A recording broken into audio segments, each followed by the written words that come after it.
de Saint Jean de la Croix, cantique spirituel de l'âme, suite, 13e cantique.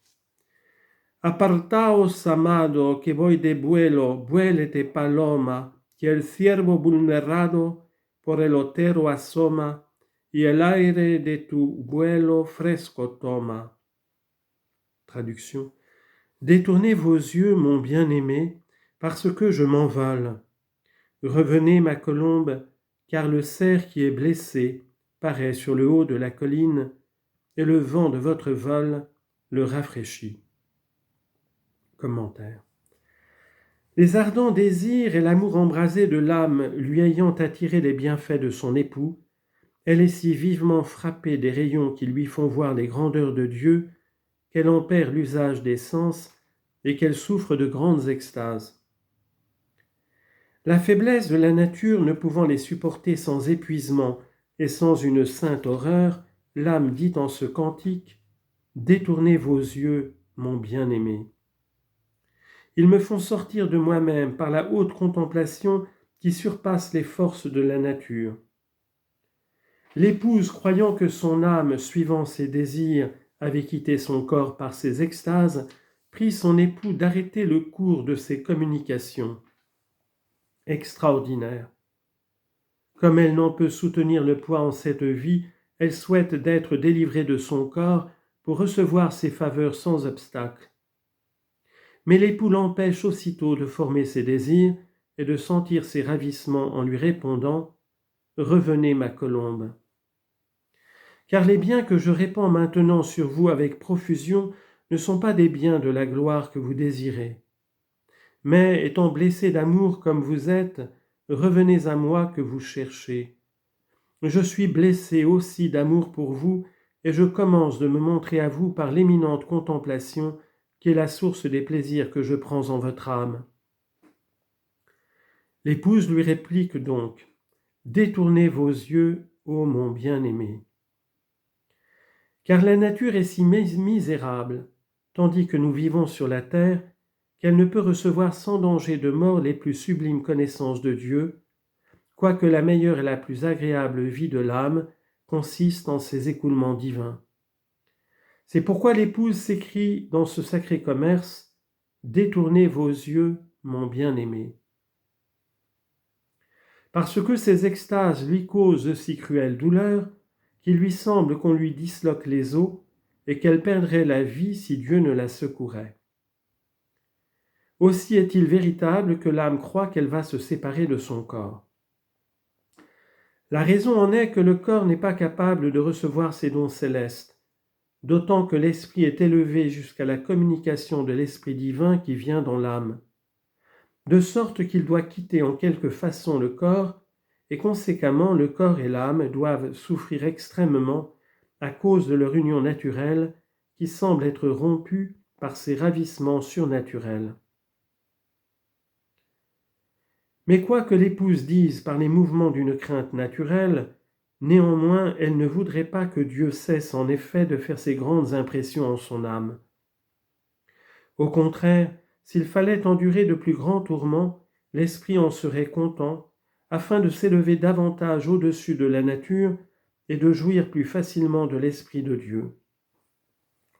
Mais parce que la faiblesse du corps n'est pas propre à recevoir ces dons, l'âme désire que ces communications cessent, parce que, dit-elle, elles me font sortir de mon corps. Car je m'envole.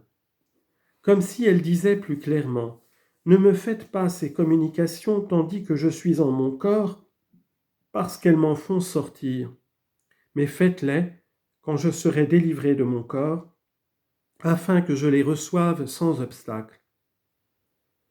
Pour comprendre mieux ce vol de l'âme, il est nécessaire de savoir que l'âme ne sort pas réellement du corps, mais qu'elle semble seulement l'abandonner, puisqu'elle ne sent plus les actions qu'elle y fait, comme saint Paul le dit de lui-même, « Je fus ravi jusqu'au 3e ciel, soit en mon corps, soit hors de mon corps, je ne le sais pas. » 2 aux Corinthiens, chapitre 2, verset 2.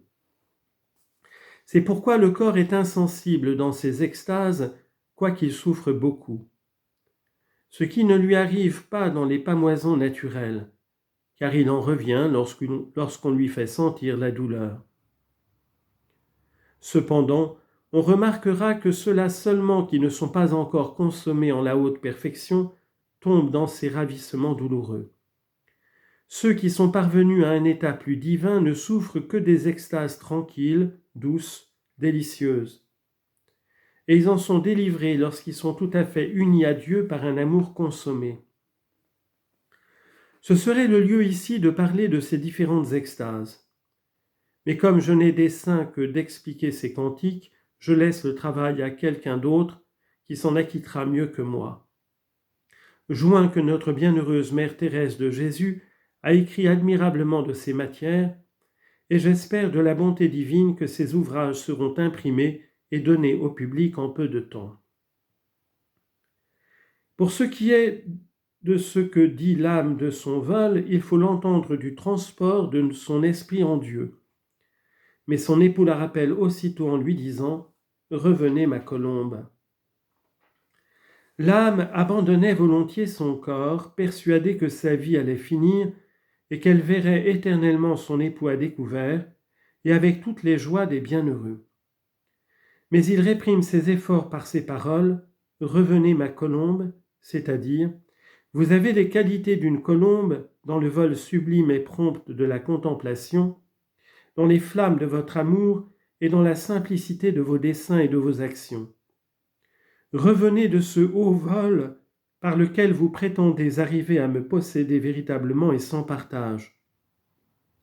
Le temps n'en est pas encore venu, contentez-vous de la connaissance que je vous donne dans ces premiers ravissements, quoiqu'ils soient d'un ordre inférieur à ce que vous demandez. Car le cerf est blessé.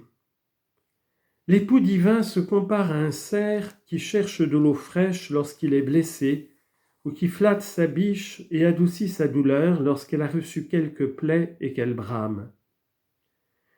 De même, lorsque l'époux sacré voit son épouse blessée de son amour, lorsqu'il l'entend soupirer, blessé lui-même d'amour, il la soulage de toutes les manières les plus efficaces. Car c'est le propre des amants de ressentir les peines l'un de l'autre. Revenez à moi, lui dit-il, je descends des plus hautes montagnes pour m'approcher de vous, hâtez-vous de venir. Il paraît sur le haut de la colline, c'est-à-dire il se montre par la hauteur de la contemplation où l'âme est élevée en ce vol. Car la contemplation est un lieu éminent d'où Dieu commence à paraître à l'âme sans se faire voir néanmoins parfaitement en cette vie. Et le vent de votre vol le rafraîchit. Le vol de l'âme signifie son extase. Le vent doux exprime l'amour que ce vol allume dans l'âme. L'époux dit bien à propos que cet amour est un vent doux, parce que le Saint-Esprit, qui est l'amour même, est comparé au vent dans les divines Écritures, d'autant qu'il procède du Père et du Fils par spiration. Il faut remarquer que l'époux dit qu'il est allé, non pas au vol de l'épouse, mais à l'air du vol, parce que Dieu se communique à l'âme, non par la connaissance qui est représentée par le vol, mais par l'amour qui vient de la connaissance. Car comme l'amour est l'union du Père et du Fils, de même il est l'union de Dieu et de l'âme. En effet, la connaissance des plus hauts mystères de Dieu est inutile à l'âme sans la charité, selon la doctrine de l'apôtre, parce que, dit-il, la charité est le lien de la perfection. 1 Corinthiens chapitre 13, verset 1 et suivant. C'est donc cette charité que de l'âme qui attire l'époux et qui le fait courir avec vitesse pour boire à la fontaine que cet amour lui ouvre, comme les eaux attirent le cerf pour s'y rafraîchir. C'est pourquoi il ajoute « Le vent de votre vol le rafraîchit ».